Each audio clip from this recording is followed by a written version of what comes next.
আজকে আমাদের আম্মু আমাদের জন্য ফ্রেঞ্চ ফ্রাইজ বানাচ্ছে। প্রথমে আলুটাকে ছিলে নিয়ে লম্বা লম্বা করে আলুটাকে কেটে নিল ভালো করে।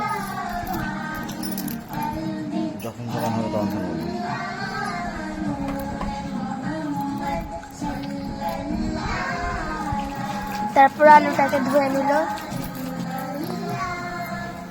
আলুটাকে সেদ্ধ করতে দিয়ে দিল। হাফ বয়েল করবে পরিমাণ মতো নুন দিয়ে।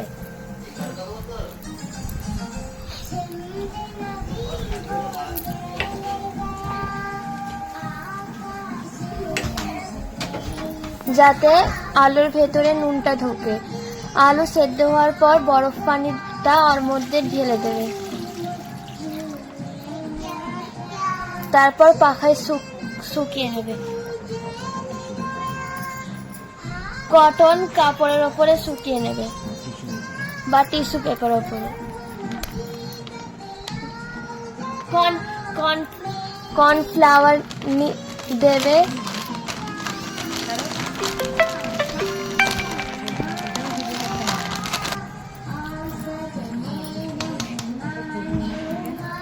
একটু ভালো করে কর্নফ্লাওয়ার এবার আলুগুলো দিয়ে মাখিয়ে নেবে ভালো করে।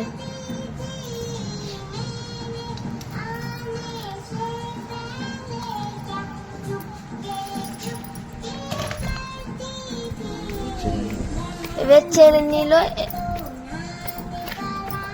এবার কড়াই তেল ঢাললো। তেল গরম হওয়ার পর যে আলুগুলো কেটেছিল এইগুলো দিয়ে দিল ডিপ ফ্রাই করার জন্য।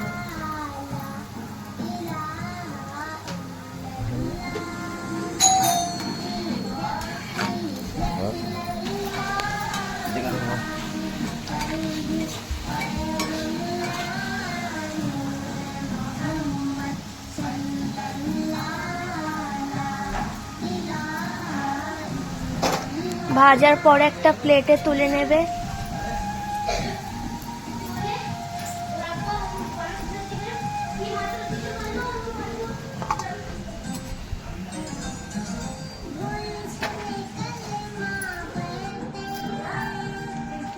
এবারে আমাদের রেডি হয়ে গেছে ফ্রেঞ্চ ফ্রাইস। একটু দিয়ে দেবে বিট লবণ,